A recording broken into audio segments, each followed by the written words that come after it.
Je viens de voir la vidéo d'un mec qui disait je comprends pas pourquoi les gens ont plus de facilité à dénoncer le génocide palestinien que d'autres pays qui sont sous génocide ou d'autres pays qui sont dans des guerres ou d'autres pays qui sont dans des famines forcées.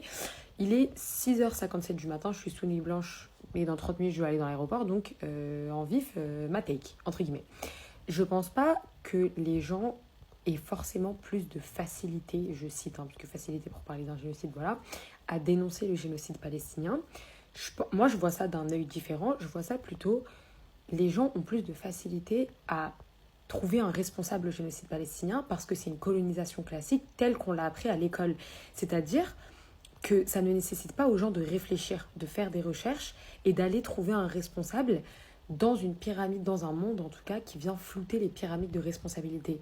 Quand on va parler d'autres génocides, c'est facile de dénoncer un génocide. C'est facile d'être triste pour des victimes et de pleurer des opprimés. Ce qui devient plus compliqué, c'est d'aller trouver qui sont les oppresseurs quand on se rend compte que l'échelle de responsabilité, plus tu montes, plus elle est floue. Et plus tu montes, plus tu t'approches de profils responsables de différents génocides qui sont les mêmes profils et les mêmes manières de faire que lors de l'esclavage, de la colonisation, de l'apartheid et j'en passe. Quand il y a eu soi-disant la fin de l'ère coloniale, entre guillemets, c'est-à-dire la colonisation directe d'un pays face à un autre, eh bien, il y a eu une nouvelle ère, un peu néocoloniale, où on allait placer des dictateurs ou des tyrans qui allaient venir travailler au service des Occidentaux, par exemple, pour donner un exemple, mais tout en ayant l'illusion de la démocratie. Et beaucoup de révolutions, par exemple, dans le monde arabo-musulman, sont nées de ça, avec des objectifs de faire tomber ce qui était considéré comme des traîtres. Et en fait, pour moi, par exemple, si on prend la phrase des élites corrompues dans les pays noirs ou dans les pays arabes, il y a un dénominateur commun. Quand des pays sont dans des instabilités, dans des guerres, dans des génocides, ces pays sont dirigés par des élites corrompues. Ces élites-là, elles ne sont pas difficiles à localiser. Mais quand quelqu'un est corrompu, il y a bien des gens pour les corrompre. Et quand tu montes cette échelle de responsabilité, en fait, et qui les corrompt, et qui profite des génocides, et qui profite des ressources, mais en fait, plus tu montes, plus tu n'as plus vraiment accès aux informations, plus c'est fouillis, plus c'est perdu, plus c'est des schémas qui sont longs et larges. Par exemple, plus tu vas monter, plus tu vas te rendre compte que les entreprises qui viennent profiter du génocide au Congo, bah, elles y profitent en... Il y a des taxes qui sont payées sur des milices armées qui viennent du coup perpétuer le génocide congolais et continuer de mettre la terreur et violer des gens et massacrer des gens. Il y a des pays impliqués qui viennent voler les ressources du Congo, mais derrière, quelles sont les entreprises qui viennent profiter par exemple des diamants, qui viennent profiter des matériaux qu'on utilise pour les téléphones? Et là, tu te rends compte où est-ce qu'elles sont localisées. Tu te rends compte que elles sont localisées.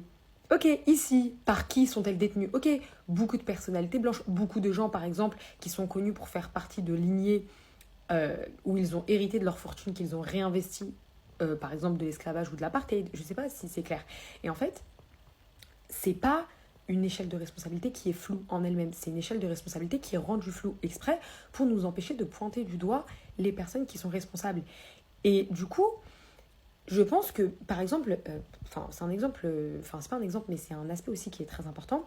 Quand il y a des personnes noires ou des personnes congolaises qui viennent parler de l'aspect raciste, du fait que plein de gens ferment les yeux sur ce qui se passe au Congo, il y a des gens un peu débiles, voilà, parce qu'il faut les appeler comme ça, c'est des cons, qui sont en mode non, mais oui, c'est triste ce qui se passe là-bas, mais je comprends pas pourquoi, c'est quoi le rapport avec le fait qu'ils soient noirs.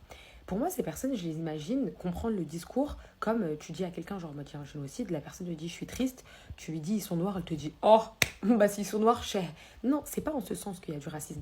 Premièrement, si on part du postulat justement que pleurer des victimes c'est facile, mais trouver leurs oppresseurs et qui est responsable, la pluralité en plus de la responsabilité, elle rend encore plus difficile l'accès en fait à pointer du doigt les coupables. Pourquoi les gens ne vont pas s'informer du coup? Pourquoi les gens vraiment ne mettent pas d'efforts à aller s'informer sur des génocides, etc.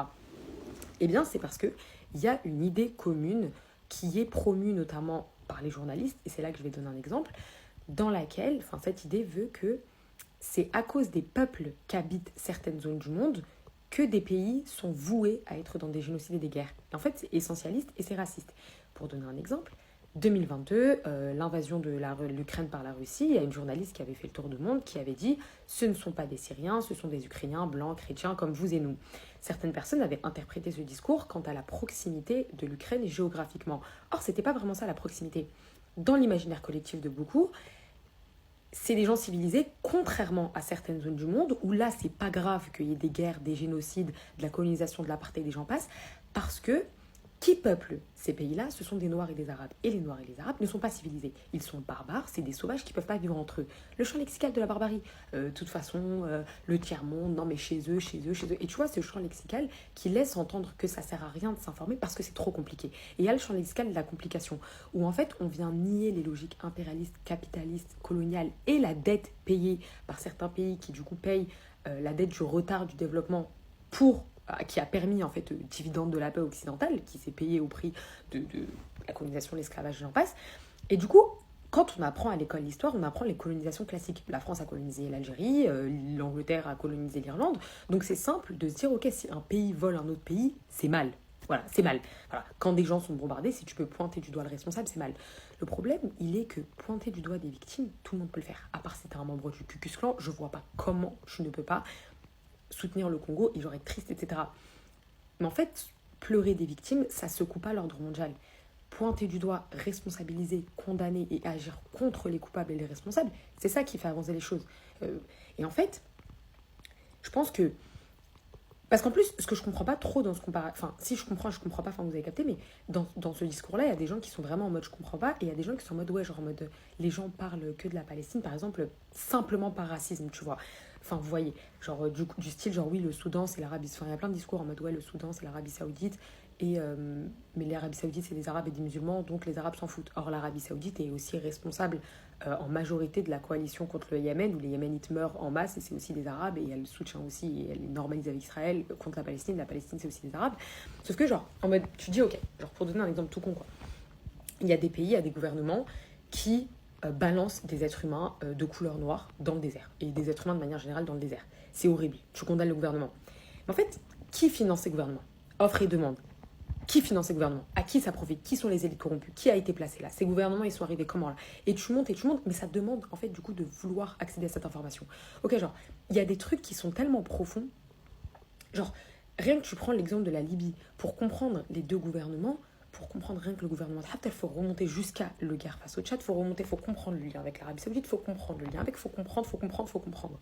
Et du coup, les gens ne font pas cet effort-là, et ce n'est pas aussi fourni, les informations. Genre, on nous apprend pas, je sais pas si ça fait sens ou si je passe juste pour une conne, mais je pense que, voilà, vous pouvez capter. Et du coup, cette vision essentialiste où les gens qui peuplent un pays sont responsables de ce qui se passe dans certaines zones du monde, elle empêche que les gens s'informent parce que, du coup, on dit que c'est trop compliqué.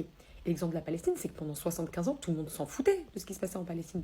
Surtout en Occident, je parle. C'est-à-dire que on s'en foutait, pourquoi? Parce que c'était un peuple arabe parmi tant d'autres qui était, je sais pas ce qu'ils vivaient, tu vois, en mode, je sais pas, de toute façon les Arabes ils sont tout le temps en guerre. Vous voyez ou pas? La raison même pour laquelle on a donné des terres peuplées par des Arabes, c'est parce que la vie des Arabes ne vaut rien et qu'on peut donner une terre arabe à des colons parce que c'est des Arabes, on s'en fout d'eux.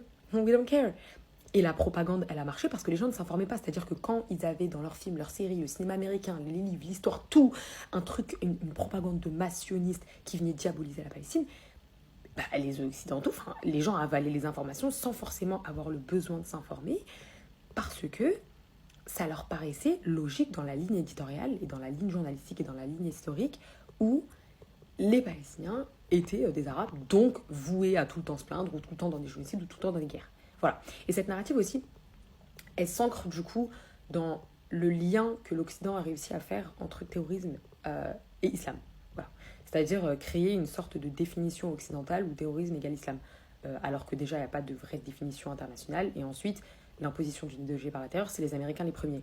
Mais ce lien-ci, ils ont réussi à le faire. Genre, c'est cette même propagande qui mène...